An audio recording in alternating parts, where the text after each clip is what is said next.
Hey guys, Rob from the Off-Grid Tiny House.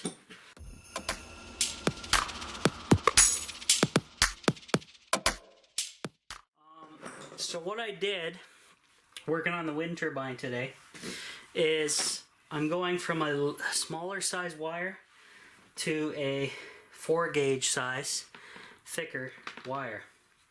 And so what I did was I put the little flange connections on here, like this, on either end of the wires.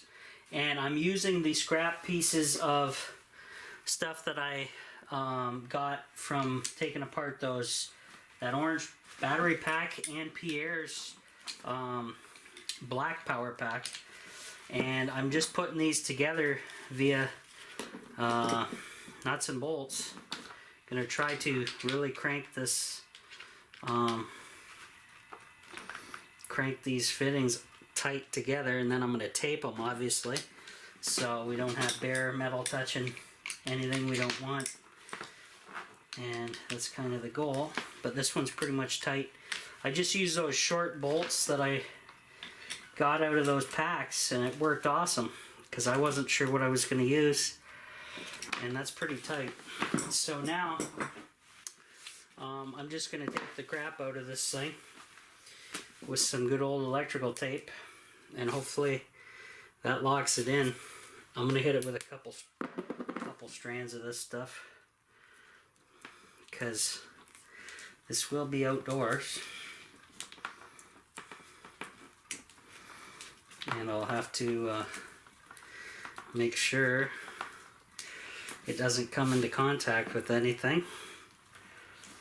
Obviously my heat shrink is way too small for this, so I gotta kind of go a little ghetto here, ghetto style, redneck style, and tape the crap out of this thing so we don't have issues, hopefully. I'm going to tape it even more than this because we don't want issues.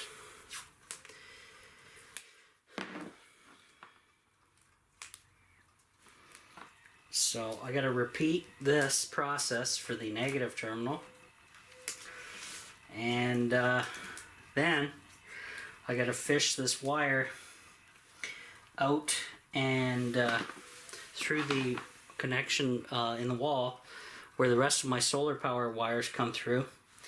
So this end will be fed from outside in, and then I'll have to put terminals on that end as well. So I'll be here for pretty much the whole day. I have brackets for the wind turbine, but I have to pick out the type of screws I'm going to use. I'm going to use some heavy duty ones that are waterproof. I think I'll use the same screws that I used on the solar panel angle iron. It's got the little rubber washer in there. It's for metal roofs. I think that's the way to go. But I'll be back in a bit, guys.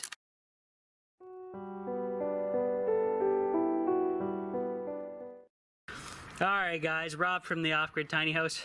Pretty pissed off right now, so I'm going to make this update quick. Right here, I removed the aluminum bars and sealed the holes with silicone, 35-year stuff. Tidied up all my solar wire, and this wire, I'll show you what that is in a second. Pretty heavy gauge, 4-gauge. I didn't bother cutting the ends off those zip ties, but there you go. Uh-oh, look what I did. Wind turbine's up, and it's pretty much what pissed me off. Alright, so I got my solar done up in little bundles here. Little wire ties so they don't bounce or come onto the cells at all. And in the solar panel reflection, you can see the wind turbine going. It is mounted. I'm sorry I did not film it, but I was here with my dad, and, well, put it this way, I wired it direct instead of putting that the that switch in. That's a big no-no, because I basically pulled a Troy from the Donate World, the Fraudstead. Basically, the turbine was taking power off my battery and solar and spinning like it was gonna explode.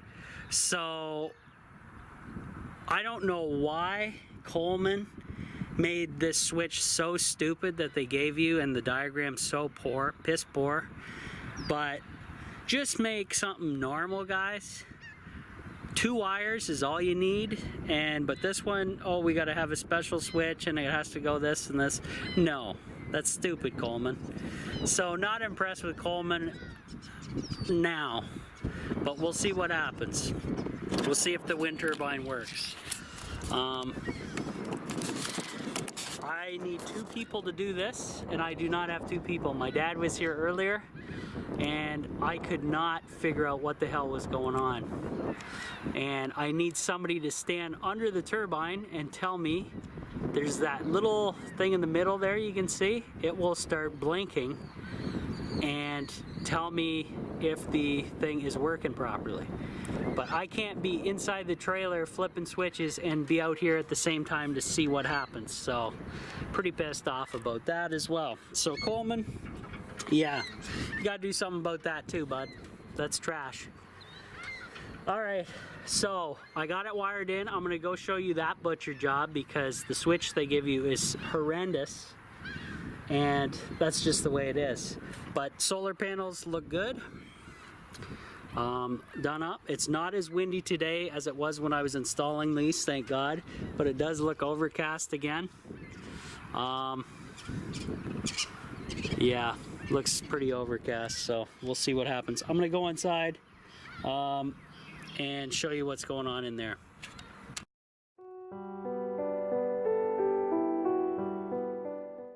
Okay guys, back to the tiny house before I go inside. Here is the pole right here, and what I did was I mounted this piece of wood on here. It's not permanent, well, it wasn't supposed to be. I can take it out anytime. It was just something for us to set the pole onto, so I didn't have to hold the entire weight of the turbine. Also, gear clamp ran a ground and pounded a stake into the ground with another gear clamp, and that's down there fairly good. That's a long piece, and up we go. I got 3 massive clamps in there, and then there's the turbine. Now the wiring, you guys saw it, it's okay. Here is where I had to combine them and join them. So I went from like a 8 gauge wire to a 4 gauge, and I used the terminal clamps for that, and a nut and a bolt, and then I just sealed them up with electrical tape. So sloppy, guys, sloppy. Wait till you see inside though, that's nothing compared to what's in there. So yeah, it's pretty sweet turbine. If I can get it to work. But it's a work in progress. I wasn't planning on doing this today, but again, it's nothing going on today. It's the Easter Sunday, and nothing's on TV, nothing to do. So I said, well, hell, I'm gonna go get this done, because the rain has held off for now, but now it looks like it's rolling back in. So we'll go inside.